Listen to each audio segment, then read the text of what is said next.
Over 100. Cool. Welcome to Node Mode. I am Depeche Node, joined today actually by the master himself, Pio. Welcome back. It's been a minute. This is the NFT podcast on digital art. We talk with artists, OG collectors, and the smartest people in the space about all things NFTs. As usual, nothing in this video is financial advice. We're not financial advisors, and the space is quite risky. So remember to do your own research. Don't forget to hit that like button, subscribe, and share this with your friends.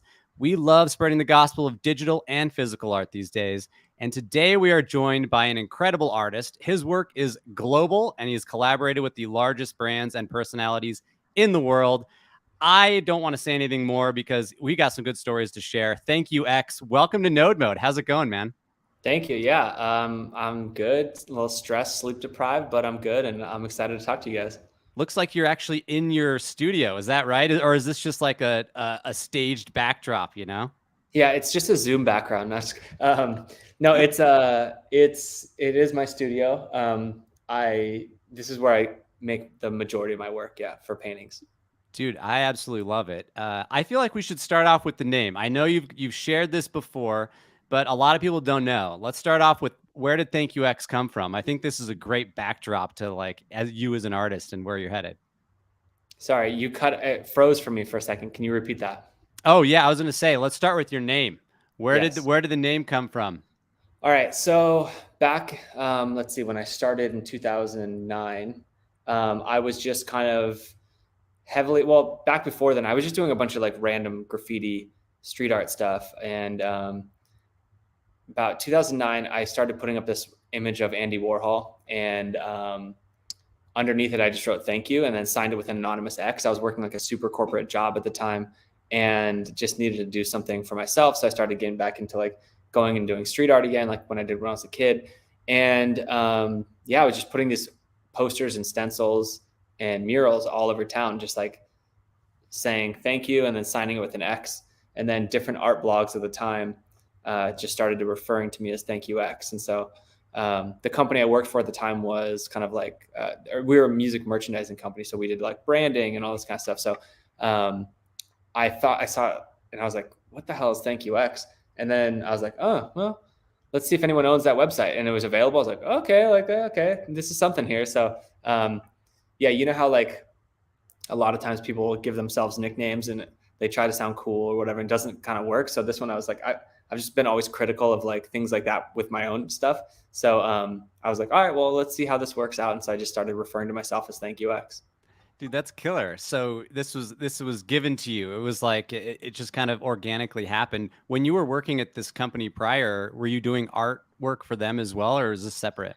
Yeah, so I was doing graphic design, digital stuff, and I was like an art director for them. So I started out as graphic design, kind of moved my way up, and then just became like the art director and creative director for the company. And we did everyone from like, Lady Gaga to Kanye, Bieber.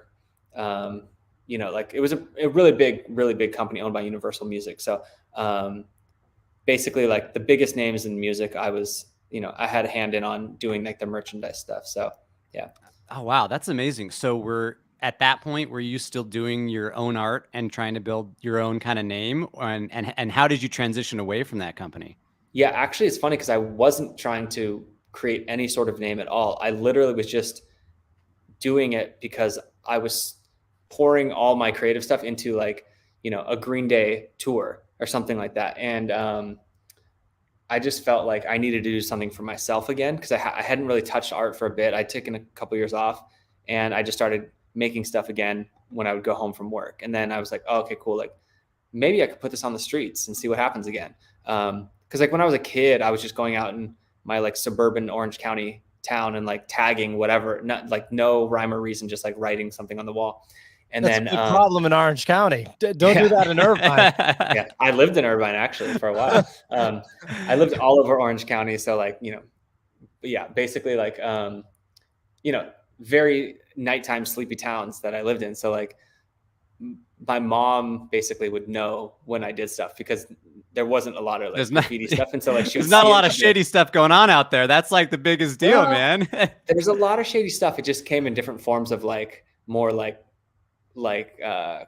closeted racism and then like not so closeted racism kind of stuff where I lived at least. And so I was doing just like more subculture stuff. And I come from like, again, like I come from like the punk rock background where we would go to like underground punk shows and hardcore shows. So I was always like this kind of like going against the grain of what like my, the typical person in my city was doing. So anyways, I'd do all this stuff. And then my mom would see it like down the street from our house and be like, this is the same thing that you draw in your room. So did you do this? And I'd be like, no. And then she'd know I was lying. And so I had to like stop doing it and try to do something else then.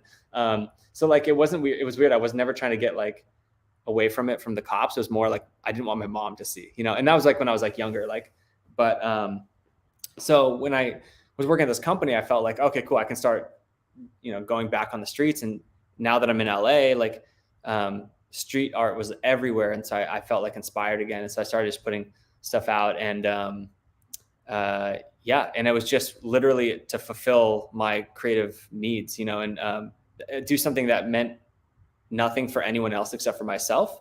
And it just kind of accidentally caught on. And so from there, I started getting some blog notoriety and things like that from different art blogs calling me ThankYouX and saying like, oh, ThankYouX does like another Andy Warhol tribute.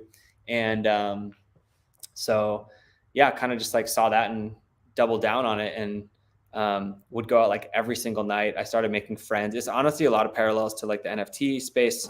When I started meeting all the artists in 2020, we were all just kind of like, this rat pack of people who showed up early or, we're kind of part of this thing that not like the mainstream was like aware of yet. And so we all kind of like, we would meet in chat rooms or meet in like clubhouse rooms, just like, so the street art version was like, we would meet in like a back alley of Melrose and be like, you'd accidentally see someone and you'd be like, who is that? And you're like, oh, you're that guy? Oh, I've seen your stuff. Like, cool. And so it was kind of funny with that. And I started making all these friends and then doing like little group shows here and there. And so I had this whole secret life that then the next morning I'd go to work. I'd show up at like 8:30 in the morning with a Red Bull in my hand because I was so tired from staying up till 4 a.m. the night before.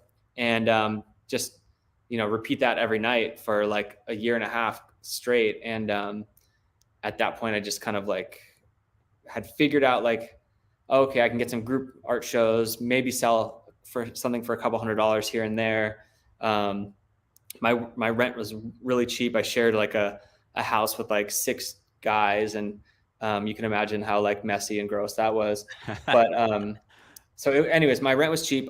I knew I needed to only make a couple $100s a month to survive, and that's just what I did. So I kind of like I took a couple like I started getting noticed by like brands and stuff, and so like Converse reached out to me because they were like, hey, street art's cool. Let's have some guy paint a mural. And so I would do that. And then my big like exit from the company was actually when like Microsoft hit me up and they were like, hey, and I was like, Microsoft, like, what do these nerds want?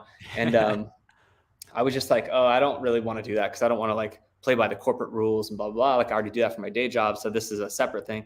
And they're like, no, literally paint whatever you want. We're doing the Sundance Film Festival event, and we just want you to come in. Like, we have a 3-story building, paint whatever you want inside, and without any like nudity or anything like that. And I was like, cool. And so I did that, and that was like kind of like my my moment where I was like, all right, cool. Like I can live off this paycheck for a little bit, quit my job, and just see what happens. Like my girlfriend at the time, who's now my wife, was very like influential in me just like going for it, because she was like, you can get a job anytime you want. You can't always have this opportunity of like, following your dreams that you didn't even really know were your dreams until you're presented with these opportunities, because like in my head, I was just an artist, but like, I didn't think I could like live off my art, So she was really who pushed me to like, she's like, look, we can eat ramen forever. Like, if that's what it takes. So yeah. Dude, that is, I mean, amazing story. So it really does sound like you just literally put your art on the streets and then people discovered it slowly over time. Initially, you said you're doing the Warhol stencils, and then at some point you've got what you have behind you here. Like, how did that transition work? Did brands come to know you as like, okay, the abstract guy or just the Warhol guy? Was it hard to try and show everyone, hey, this is what I'm creating? Yeah, it was like a thing where I did start to be known as like the Warhol guy. And when people started calling me that, it actually like really bothered me, because I was like, well, yeah, but no, you know, like I'm more than that. Cause I was also doing like all these other things, like in group art shows, I would have like different art. It wouldn't be what I was putting on the streets.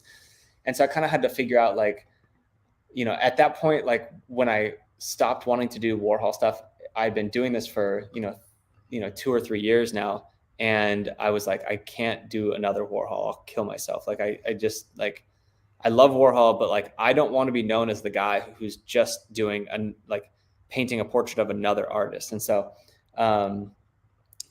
but the idea was that I wanted to get attention on him. And then once I started seeing that like people were reacting to it, I was like, okay, cool. Like, this is what Warhol did. He took these like famous figures, and he would basically make like repetition of them, right, until you couldn't forget it. And so that's what I did with him. So I felt like I was paying tribute to his business aesthetic in that way as well. So, but at the point I was like, I don't want to paint another Warhol. My curator at the time was kind of just like, then just kill Warhol. And I was like, all right.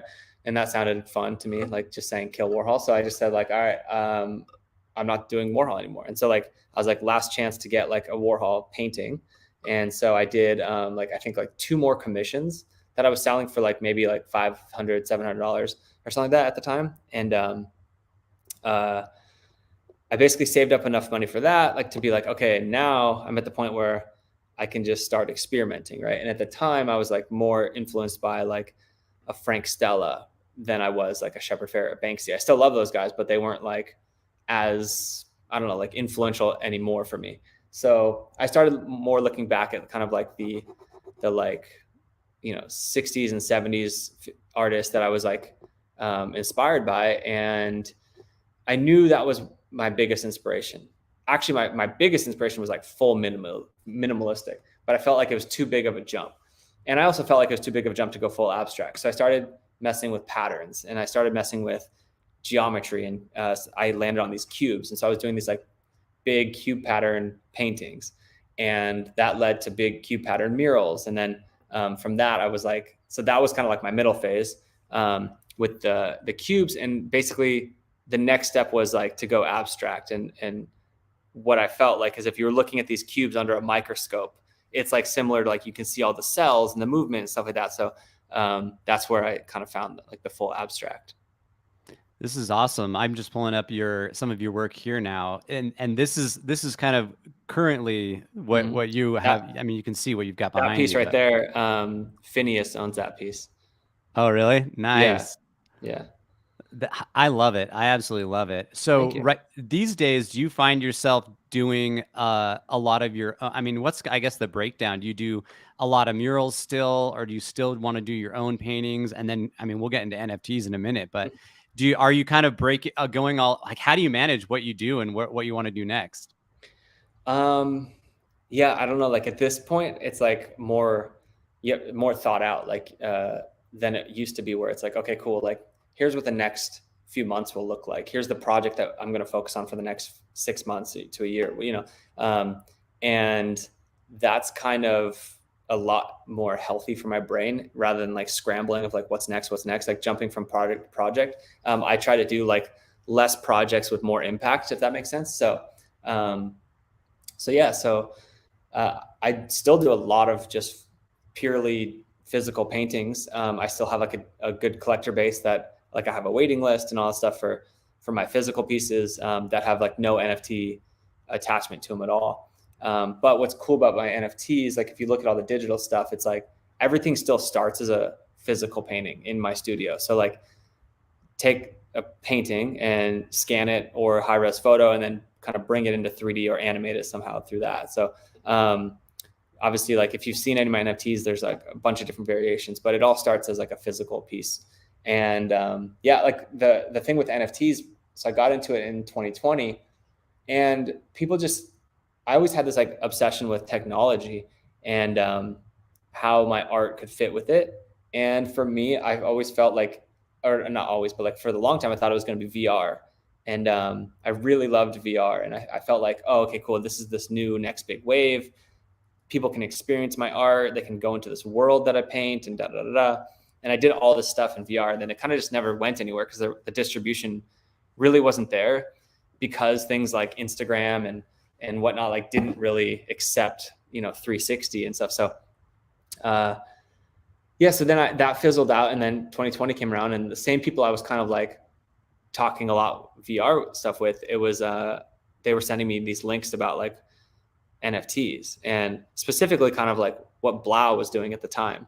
Cause he was like really making headlines, cause he was like one of the first like bigger names that could kind of like cross over into both worlds. And I was like, wait, Blau, he's making digital art. Okay, what does this look like? What's this? And I listened to a podcast. I was like, oh, wow.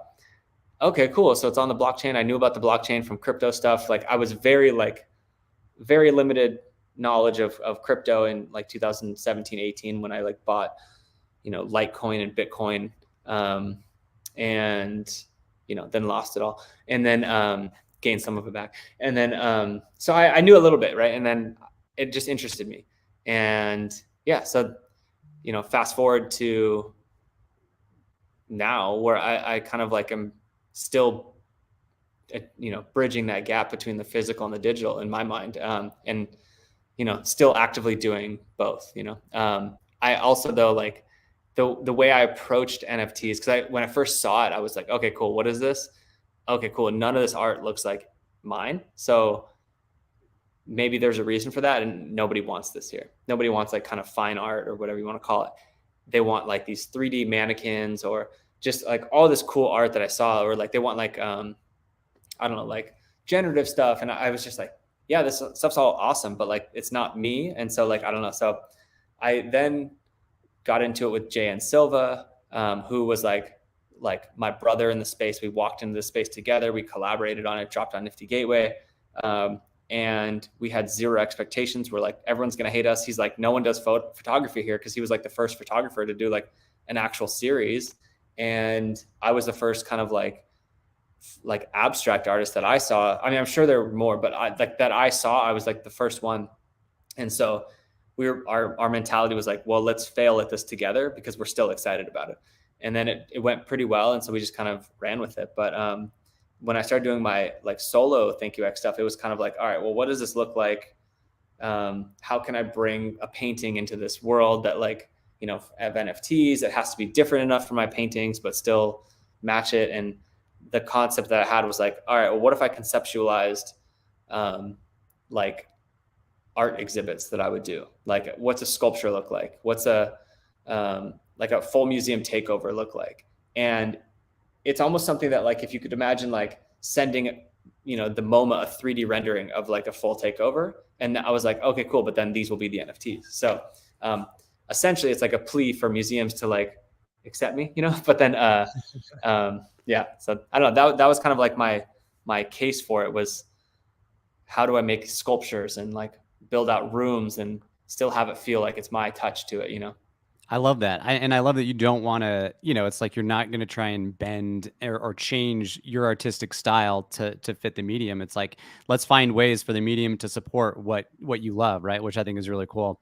I want to let Pio ask you a couple of questions, but before he does, I remembered, this is like totally a little bit of a side tangent, but I got to ask, because we were chatting before that I was telling you I'm from Salt Lake City. And you mentioned, you were in kind of the punk rock scene. You had some friends out here. Do you happen to know the story of Rage Against the Machine in Utah? I don't think so. Dude. No. Okay. Pio, if you have a second here, go ahead and Google Rage Against the Machine, Spanish Fork, Utah. They're in like the 90s. I don't know the story super well. It's coming to me right now, but it is absolutely hilarious. I mean, if you know Utah, ThankYouX. I mean, imagine Spanish Fork is like an hour south of Salt Lake City. It was like a podunk, farming town, nothing going on there. They accidentally, and this is a very, very conservative, religious town, stereotypes, every stereotype you can think of, you name it, right? They accidentally booked Rage Against the Machine. It was like the biggest deal in this little town's entire history was when somebody accidentally organized a Rage Against the Machine concert.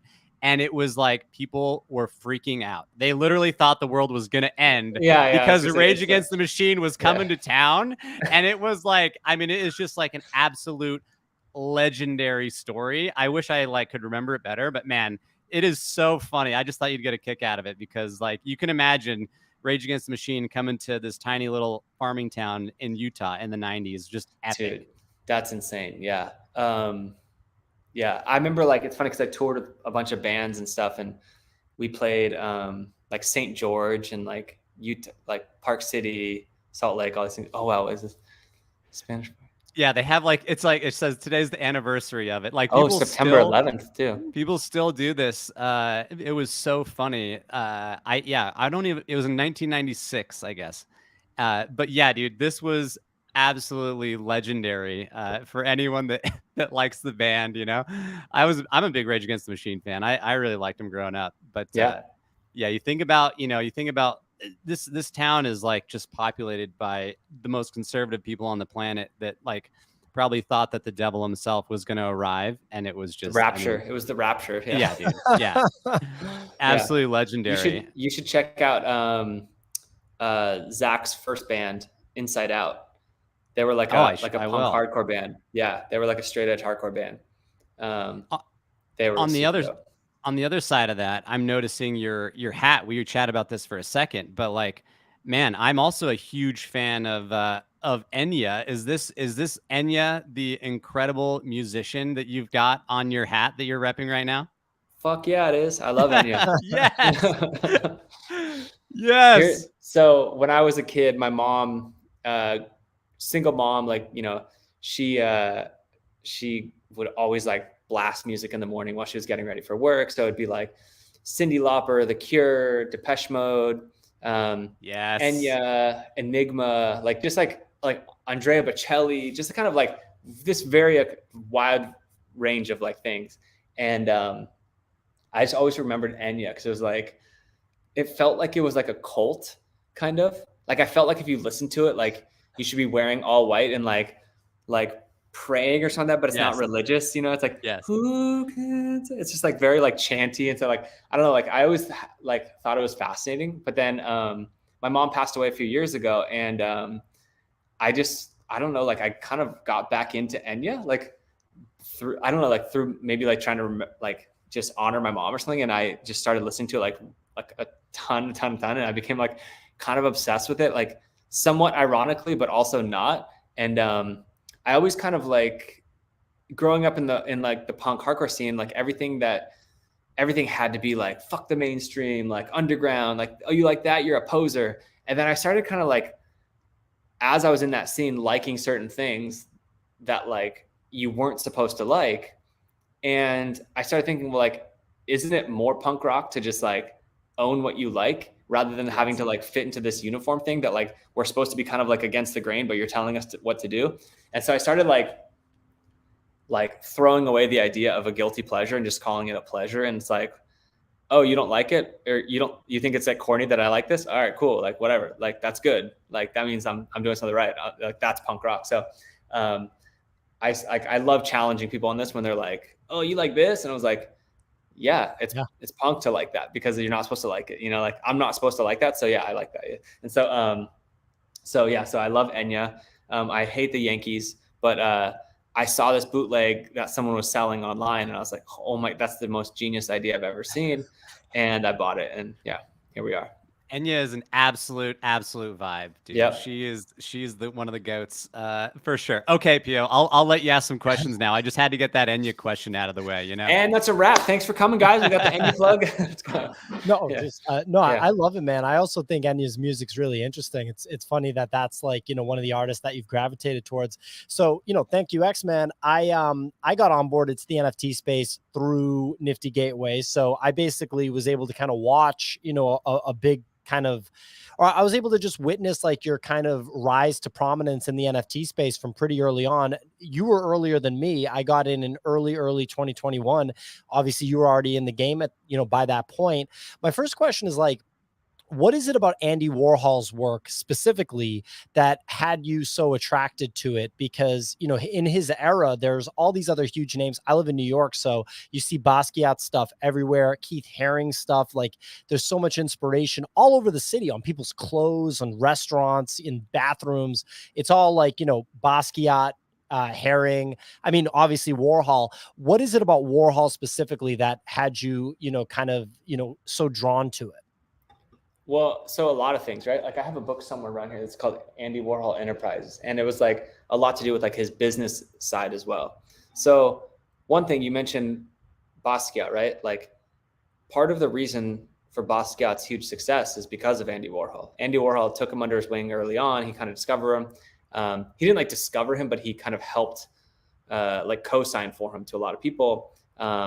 And, you know, for better or worse, he could have been like kind of, you know, manipulating him or whatever. But I felt that there was like a side of him that created a community. He went against the grain. Like, you know, he painted a soup can, which like, I'm not a fan of the Campbell soup can, right? But like people told him that that's not art. And he's like, well, I challenge you, it is. And so like, to me, that just like kind of broke down he broke down a lot of barriers of what art can be.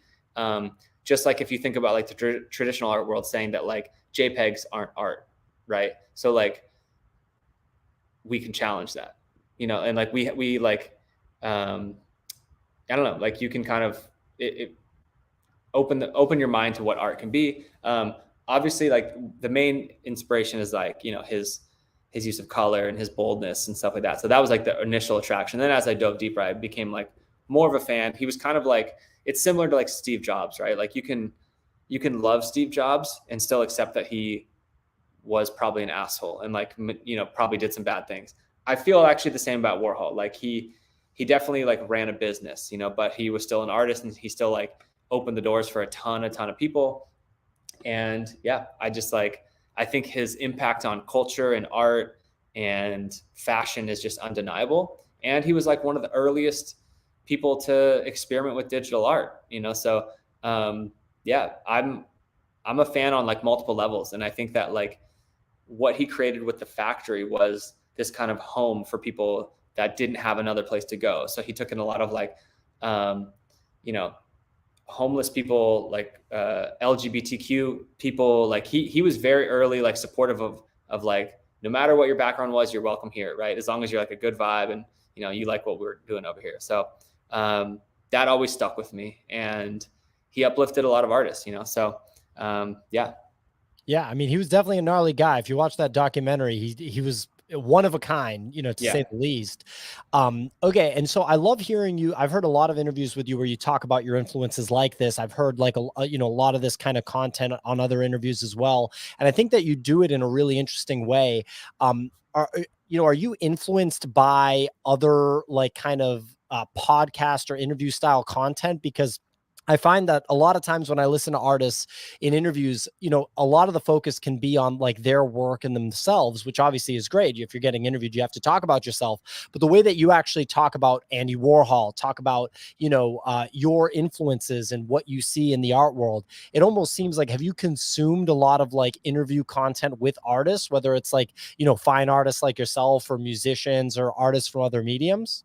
Yeah, well, I've watched a lot of interviews. Like it's funny because like one of my like I don't want to say their names because I'm supposed to meet them soon, but like there's an artist that I really look up to that it's like a full-on legendary artist. And like I was watching this interview with him and I was like, God, he seems like such a pretentious dick when he talks. And I was just like, okay, just mentally know to never do that. Like I just felt like it at the time, it was probably like appropriate, you know? And I just felt like it didn't age well. And so I was just like, all right, just be yourself, but don't be like a dick, you know, don't be full of yourself. And I've honestly, like, because I come from like that underground culture, it's always kind of like, I don't want the attention. I want you know, I want to talk about Enya or I want to talk about Warhol. You know what I mean? Like I like talking about what I'm doing, but I don't necessarily like hyping myself up, if that makes sense. Like, that's why when you see me like in Twitter spaces or back in the day with Clubhouse, like my focus was like let's talk about what Fuck Render is doing. Let's talk about what like, Ed Balloon's doing. Like, let's talk about these other people, what they're doing, because that's cool. And obviously I've had a lot of success in the space and the art space. So it's like, I felt like if I could take a little bit of my spotlight and shine it on someone else, that's pretty cool too. And I've seen you do that. You're going to hate this question, given that you don't want to like hype yourself up or anything, but yeah, I'm fascinated by the come up. Like, just in general, I'm fascinated by people when they come up. Everybody's heard a gazillion stories about XYZ musician or actor, artist who was like broke, and then all of a sudden they came up. You've kind of told us a little bit. You were working in the music business, but on the corporate side, you were doing creative work, but not for yourself, pouring energy into like a Green Day campaign or something like that, right? What has the past couple of years been like for you? We're going into 2023 now. You've been in NFT since 2020. I'm assuming late 2020, early 2021 was when you started to see that crazy, run up. You gave us the anecdote about the mural that Microsoft paid you for. I see you repping a vintage Microsoft crew neck sweater right now. Very, very cool stuff. What was the come up like, and what's like the current state of affairs, man? Like, I see you going to like Dubai or whatever, somewhere in the Middle East, dropping a dope painting with a bunch of guys that look like they're all princes. Like, I just love to know, like, how did it feel to kind of go through this so quick, and what's the current state of affairs, man? Just painting, being creative, selling paintings for big money. Like, what's going on? To be honest, like my like output is a lot more, and like how often I'm painting and creating is a lot more. I'm still trying to control the output in like the volume, I should say, because I just don't like when people constantly are putting tons of stuff out, because I just feel like it just kind of kills the like leave people wanting more rather than like, okay, we get it. And so yeah, like I still paint every day, or I should say not every day. Now that I have a kid, it is harder and slower, but I'm still painting several days a week, and that's not changed. I don't know, like as far as the come up, it is crazy. NFTs have changed my life, in a good way and a bad way, I guess. Like my health has probably taken a toll. My like mental state has probably taken a toll, and like my sleep has definitely taken a toll. My social life has definitely taken a toll. However, I'm like obsessed with it, and it's like a drug that I can't give up. And I was telling you guys before, like I have trouble sleeping, right? So like I'll have to put on some like trash TV to turn my brain off, Otherwise I'm just I want to see what's going on Discord. I want to see what's going on Twitter. Like what's happening? Who's doing what's going on? And obviously at some point that's like a little unhealthy. And to be fair, I've just been so busy that I haven't been able to go to the gym, and I haven't been able to like, focus on my health. So I think 2023, I will definitely make it a priority for that. But other than that, like, yeah, obviously everything else has been really great. I went to Dubai. I met with like a bunch of people there. I released a painting at the Museum of the Future, which was just insane. And like, I didn't expect anyone to care. I didn't expect anybody to want me to go to Dubai. And then I got invited there and to do this like art project, and it was insane. So yeah, that's been crazy. And there's a lot of opportunities that I didn't have a few years ago that I do now, such as Sotheby's, Phillips, collaborating with Hans Zimmer. Like all these things may not have been possible before, right? Maybe they could have been, but it just would have been, 5-10 years down the line, and definitely not all in like the same year, right? So yeah, it's like I went into star mode on Mario Brothers or something like that. And so it's definitely like fast forwarded a lot of stuff in a good way and bad way, I guess, but more good than bad. But yeah, it's been crazy. By the way, I feel very like lucky, right? Like a lot of people aren't as like privileged as I am to be in the situation that I'm in. So I want to be more cautious and conscious of like giving back and helping those who haven't had as much spotlight as I have and opportunities I have. I love that. But I was just going to mention that if anyone has not seen that, there's a quick little video of ThankYouX and Hans Zimmer talking about the work that they created together. It's an awesome little video, and I stole a quote from that and tweeted it, and people loved that quote. It was from Hans Zimmer, and he said like something along the lines of like, the world is a strange place, and it's only getting like weirder, and only art can save us now. And I was like, that is so awesome. I just love that idea, you know? So he wrote that on a piece of paper. So like the first time I met him, okay, well, I'll tell you about that story really quick, because it is very interesting. So like early 2021, like I was starting to get a lot of interest from musicians to collaborate. Like obviously the NFT space was like making headlines. People were like making all this money. So like basically musicians wanted in. And being that I come from like more the music side, a lot of my friends are still at labels, still managing, you know, big acts and whatnot. And so I kept getting emails like, you know, hey, would you want to work with this person? Would you want to work with this person? This person wants to make NFTs. And it was like all people that I was like, damn, that I love their music, but I just don't feel like it fully fits. And I'm at this place where like, I now have the opportunity to say no to something. If this was 3 years ago, I'd be like, yeah, they're big. I need to do this, you know? But now it's like, oh, well, I don't have to. And so like, I'm not going to, but I'll listen to them in the car on the way to the studio or whatever. But I just like, I don't want to paint to them. Right. And so I told my team at the time, I was like, she was like my agent, Leslie, who's like my partner in this. She was like, well, you're getting all these offers from like everyone from like, I'm not even supposed to say, but like Chance the Rapper to like Dolly Parton to Charlie XCX to like Snoop Dogg, you know, everyone that was paying attention, what I was getting an email about. And instead of like just saying no to those opportunities, I actually was just trying to like sync them with people who I saw that were doing good things. So like, you know, on Nifty Gateway, when you saw like Tuvlo or Charlie XCX work with Blake Catherine, it's because I was like, oh, like, why would Charlie want to work with me anyways? Like they're just using, like in my mind, it was like, well, I like Charlie, but I'm not like aesthetically the same vibe. Or I was like, you know who is? Blake Catherine. Like she would be perfect. So I like linked them instead, you know?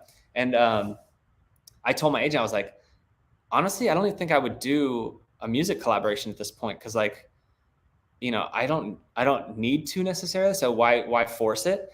And I was like, I would literally like only do Hans Zimmer. And we know that's not going to happen because he doesn't give a fuck about NFTs and probably hates them.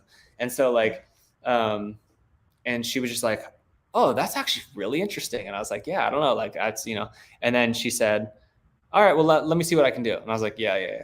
And then like a week later, I was sitting in his studio and it just so happened like that, you know, she reached out to someone that she knew and got in touch with him. And then he was like, oh, I've been hearing about NFTs. I want to have the conversation. And then it turned out that like we had this mutual friend who was both like our early patron. Like my first art collector was who gave him his big break in music. And so we discovered that like based on the first time we met. And it was just like, okay, we have to do this now, you know? So, and what was cool about that collaboration is like, in my mind, I was like, all right, Hans, like whatever, he's probably got like a hard drive with just a bunch of songs that he, you know, that didn't make the Interstellar soundtrack or the Gladiator, whatever. Like he's got just like loads of hard drives. Like he'll just probably close his eyes, and send it. Right. He was like, okay, like, no, we're going to create something from scratch because that's how a true collaboration works. You know, like everything that I've made fits already somewhere else. So like we have to make something that fits with what we're creating together. And I was just like, let's go. So we would send back ideas back and forth. And like I would send him like a screenshot of like a still, and he would send me back like a piano note. And then we would just kind of go back and forth until we ended up teeter-tottering and like building this like world that we created, which was called Sound of Color.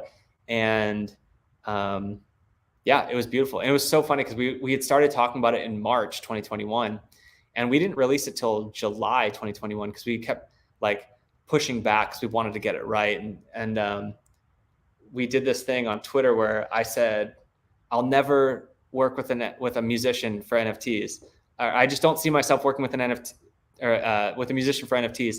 And then he quote tweeted it and said like, don't you want to hear what your art sounds like or something like that? And I was just like, so we like created that whole like buzz thing around that. Oh, And, nice. and it was funny because it was like, we had planned it, right? Like, and, but Twitter just went crazy. They're like, oh my God, Hans Zimmer's calling you out. You got to do something with him. And then like a month later, we're like, ThankYouX and Hans Zimmer at Philips. And everyone's just like, what? So that was like, honestly, like nothing will ever beat that for me in NFTs for sure. That's like the peak of everything. So unfortunately, everything moving forward is not as cool as that, but still can be cool. Just that's just a different level of like someone that I looked up to for many, many years. And the fact that he was so down to start from scratch and he had crazy ideas. He was like, well, what if like, why did drums have to go forward? What if they went sideways? And I was like, I don't know what that means really, but like, did you inspire like Christopher Nolan writing Inception? Like, or are you just like I was just like, Yeah. The way he's speaking was just like true artist. So yeah, that was beautiful. I That don't is even know what we were phenomenal. talking about, but you said Hans Zimmer in that video. And I'll just say that like Hans has become a friend of mine, and like he like sent my baby like a gift basket when he was born and all this stuff. So yeah, he's just like a true legend. That is insane. I Yeah. love how you were just like, yeah, let me just go straight for Hans Zimmer. You know what I mean? Like anybody Honestly, else, dude. it wasn't even like, let me go straight. I was just like, oh, like, I mean, I would love to do something with Hans, but that will absolutely zero chance, like never happen. And that was it in my head. And she's just like, well, let me see. I think I know someone that works with him. And I was like, oh, okay, but yeah. Incredible. So, okay, yeah, the Hans Zimmer thing. We were talking a little bit about like the state of affairs today, and I'd be curious to know like where do you think we are just holistically in the NFT world right now? It's near the end of 2022. Where do you see things kind of moving forward for the next year or so? Like, are we whether you want to talk about just the overall bear market or how do you see things evolving? Well, I think that obviously like we're in a very tough side if you're looking at the currency, right? Like that's not easy to just like in the art world, it's a you don't have a show and then like say, oh, what's the dollar value at right now? So it is interesting to throw that in the mix. And also like know that, certain collectors aren't playing ball right now and people are like being more careful right now. So like,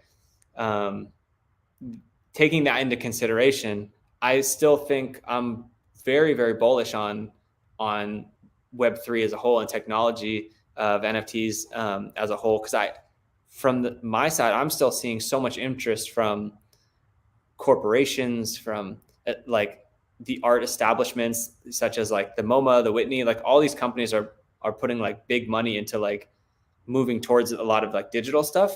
And the conversations that I'm having are a lot to do with people who have just been sitting on the sidelines for a long time. And they're like, oh, now, and I think that it's like from their side, they're looking at like March 2021 when everything was like, the headline was basically like, if you make an NFT, you are a millionaire, right? Like that was like kind of like the fake promise. And it was just, I think it was overinflated. It was like, it was just like a lot, right? And I think that now that we're at this place where it's less speculative of like a value and more you can kind of focus on like what it is. I think that's a safer place to be. Do I want ETH to go up? Of course. Do I want like people to be able to have value with their NFTs? Like absolutely. I think that will come. Obviously like the FTX stuff and all that has been a huge impact, and we'll see kind of what happens moving forward, like as far as like the rebuild of like the industry. But I mean, nothing's changed as far as the technology, so you're just seeing like some bad actors do some bad things. And I think that every industry is going to have that. That's not going to go away. It might be like less trust in people of power, like, like, I don't know, like less investments will go to those kinds of people, hopefully. But yeah, overall, I'm very bullish. I think that right now, if you're building something, and honestly, like the artists, I talk to artists every day and everyone's got crazy ideas. And I think it's nice that it's slowed down a bit to where people can kind of like sit back and be like, all right, before we were kind of just being forced to be like, or what's next, what's next, what's next. And you kind of had to like keep up with this cycle of like every couple months put something big out. And now it's kind of more like, all right, well, I can sit back and like, instead of just not forcing, but like, I don't know, like putting something out on such like a like regular routine schedule, you can pull back and be like, what do I really want to do? Like what's a bigger impact or a longer term play or this or that. And like, it doesn't need to be this like, let's go and like, sell 1 million things or 10,000 things. It's like, okay, cool. Well, like, what about 1,000? What about 100 of those? You know what I mean? Like, how can you build in this market still? I think that people who are building this market are going to be better off when the market comes back around, Yeah, I think that's great advice for collectors too, right? And for people that are trading. It's like, okay, what do we want to do for the next year or so, for sure. So speaking of, and honestly, yeah, too. Like back, like last year, there was a point where it was just like, how many 10K projects came out a day, and everyone was just like, oh, it came out, something minted, I have to buy that. Like no research, nothing. It's just whatever. And like most of those were just like very poor financial decisions, like buying into those projects, right? So I think focusing on the people who have been building and who've consistently built a name for themselves and built a trusted community, like I think that's like the best bet. Obviously not financial advice, but like seeing people who are just constant and good players, I think is going to be like the move, Absolutely. You are actually working on something right now, and is it dropping tomorrow? Let's hear more about this. Yeah, I have a project called State of the Art, which is funny because you kept saying State of the Affairs, and I was like thinking like, is he doing that on purpose? But like, yeah, so I have a project called State of the Art, and obviously like several different meanings to that, like state of the art. I don't need to explain that, but yeah, basically I've just always been big with physical, and so I wanted to kind of put that there. And early 2021, I started merging my digitals with physicals, and I put screens inside the paintings, and that was a big thing for me. So I want to keep doing that. And for me, like the art world really paid attention to my work when it was in a painting form versus just like a JPEG or an MP4 loop or something, like, which is how they saw it. And so once they could kind of see it, it helped them understand NFTs more and what you like, the kind of possibilities. And I'm not saying that's the end all, but like that's definitely a use case. And they were able to understand that. And so for me, I was always trying to like figure out like how to keep that going. And I came up with this project called State of the Art, where I wanted to paint these very large scale paintings and divide them up into a ton of different tiles and sell them off as NFTs. A lot of people hit me up asking how much my paintings cost and how can they get a painting. And it's like, I have a waiting list. They're expensive. So like, I wanted to do something where like, okay, maybe you won't be able to own like a full ThankYouX painting. However, you could own a portion of one. And like, how can you create a community through a painting?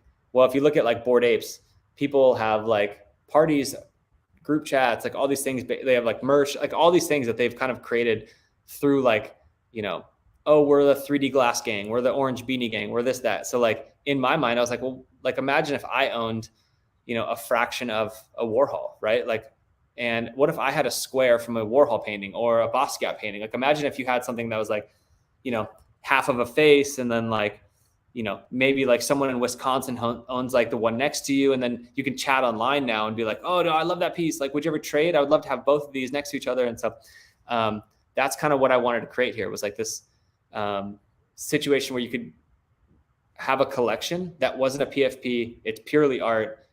There is the utility is like that you get a physical representation of the NFT. And yeah, so that's State of the Art, and it launches tomorrow. There's some other like tricks and things that like you can technically, so like when you mint, you randomly get selected a tile on one of the 4 paintings. And by the way, the paintings are 12 feet by 15 feet. They're very, very big. So you get a tile on a painting, and on the secondary, you have the ability to buy the pieces around you and collect a bigger piece of the painting. So the painting doesn't get cut till February. And so you have all this time to basically, grow your land if you want, or like grow your section of the canvas. or not, or just collect the piece that you have, or you sell it, or whatever you want. Like, and yeah, so that's kind of the idea. Is you can, I'm laying out all the tools for people, and the market will decide what happens. At the very least, you get to have a physical and a digital of your tile. I love that. So is the idea, if you said on secondary, you can buy some on secondary before it gets cut. So if somebody buys like 9 and, you know, has a bigger square, are you just going to cut one giant square there? Yeah. And exactly. then, oh, cool. So what you'll have to do, so basically what you have to do is like, there's just a lot of decisions, and it's kind of like gamifying it for the people who want to go that way. So if you buy those 9, you can either have 9 single cut paintings, and you can have that framed however you want, or individual frames or whatever. Or you can merge those together and have them become one NFT. So once you do that, you're essentially burning 8 of them, right? You're burning 8 supply and keeping 1 now, right? So it's still like 9 becomes 1. So what happens then is the supply starts going down. So I have 1,600 total NFTs, and now there's 8 less, right? And depending, so like it's really just like putting the tools in and letting the entire community decide what happens to it. It could stay at 1,600, maybe it goes down to 1,500, who knows? But I just think it's interesting to play with the idea of, what if everybody merged 2 together, you know, and then now there's only 800. So I don't know, do they become worth more? Like, there's just going to be a lot of different phases that we go through here. And yeah, it's something I hadn't really kind of seen in the space. Like, the closest thing I can kind of compare it to would, like, everyone has already been like, oh, like Damien Hirst. I was like, yeah, but like, instead of painting, you know, however, I think he painted like 5,000 or something, right? Like, of like similar looking pieces, right? They're obviously like, each dot is different, but everyone technically kind of looks the same. Whereas mine is like it's like, I would say it's like a slice of the birthday cake, right? And like, maybe you get the letters that say happy birthday, maybe you get the strawberry, maybe you get like the clown face, whatever. But like, even if you get the edge and it's like has extra icing, it's still the same taste, right? So yeah. Your abstract style, you know, it lends itself to this structure. You know what I mean? Like, it works. So like, whatever section of that painting is going to be good, right? So it's not like you're just getting the foot of the portrait of the fisherman, right? You're getting, or like the toenail. So you're just like, I got a toenail. Yeah. Yeah. So you figured out a really cool, I think it's incredibly cool, man. And the idea of having like if I collect 12 of these things and I have this much of the painting, that's your work. That's incredible. Like, and it's the actual canvas. For me too, like, I wanted to have it be something that was like easier for people to acquire, right? Like, to get a painting from me is actually kind of hard, because there's a waiting list. It's expensive. It's not like, you know, maybe you have to go through an auction house or something like that, or, you know, a third party to get it. This one, it's like, the power is in your hands. You can literally have a small piece of it, and they're not big, right? Like, each tile is about like this big. So like, you can frame that in your house, put it on your wall. That's cool. Or you can grow it to be like let's say like a 36 by 48 canvas, right? It's big. And you're probably going to pay less, even buying these on secondary, for that canvas, I'm assuming anyways, than I would actually sell it for original, right? Because it still is technically not the whole painting. You're only getting like a portion of it. So it's funny, because I have like a dealer, and he was like, oh, like, don't sell it like for that cheap, because like, you're going to devalue this. I was like, no, like, they're getting, like, no one's ever going to be able to afford, or like strategize so hard that they can acquire the whole painting, right? Like, it's nearly impossible, because I know if I had one of those tiles, I wouldn't sell it. I would just be like, no, fuck you. Like, I'm the little guy, right? Like, and oh, you want it? Okay, fine. It's $1 million. For my one, this big of a tile. Yeah. You know? Because the reality is, they can't merge the whole thing together without that missing tile. So, like, you know, it's more like fun. It's very like easily digestible, I think. And you get to own a slice and the NFT. At one point, you'll be able to, like, you connect to a website, you like it'll tell you what like sections you have. It'll say, is this eligible, is this not. You can actually, we're building out a thing where you can actually type in the like token IDs of the pieces you want to buy. Like you could potentially put in like, so you'll type in like 705 or 705, 706, blah, blah, blah. And then it'll say like, no, that doesn't work. So then you don't buy it, right? But because like you can't do an L, you can't do like a shape, you can only do square and rectangle, right? Because I still want the output to be something that would like similar to like how I would want it, displayed, displayed and stuff. So I don't want there to be like any weird, symbols or anything like that I don't approve of. So I am kind of putting a limit only on that. But yeah, so that's like the quick basic version of what we're doing. I love that. So I assume people can just check out your Twitter. You'll have a link there. Right now, if you go, you can see a link to his Discord. So definitely recommend checking that out for sure. Man, we've gone. Our time is up, but I wanna ask you a question at the end that I like asking everybody, which is the answer is Enya. Enya is the answer, dude. Yeah. I 100% concur. Yeah. As a new collector entering the space, you should definitely listen to Enya. That's 100% 100% the way. But I love getting people's perspectives on like, let's say that even for people that have been around or for people that are brand new to the space, like how would you suggest they go about starting to collect, whether it's anything, but more specifically art in the NFT space? What would be your advice to them? Honestly, I think like a very, very easy starting point is like Tezos, because I think you can get a lot of really good art without having those like high prices and obviously like the gas fees and stuff. So I think starting off realistic, and then I think Tezos is pretty cool. You can collect a lot of cool stuff for pretty reasonable prices, and then you get more comfortable. Maybe you see something you like on Ethereum and go there. And but I'm a very big believer that you should just buy what you like and not because you're supposed to necessarily, right? So there's a lot of big artists that people just don't like. People probably hate my art, and that's totally fine. If they don't, they shouldn't buy it if they hate it, So I think, buy what you like and don't just follow tons of influencers that maybe get paid to do stuff or, whatever. Sometimes those might lead to good, financial investments, but if you're looking to build a credible, like, collection, I would say just buy what you like. Yeah, that's amazing advice. I 100%. And also don't buy what you can't afford to lose. Yes. If you're looking at it from like the financial element. A lot of us learned that the hard way over the last year. So we thanks, Sam. Thank you, Sam. Appreciate that for sure. I know I literally am like I messed around on Tezos last year, and so I've got a little bit of a collection there, but like I'm about to send money over there and load up my wallet and start doing it again because there's just so much good art that's being cranked out over there. So I collect on like a secret thing. Like I don't tell anybody what I buy. I just like to do it because it's kind of fun, you don't have to spend a lot of money. Dude, that's perfect. Dude, this has been great. I really appreciate you joining the show. Look at this. We got your art right in the background. It's directly from the studio.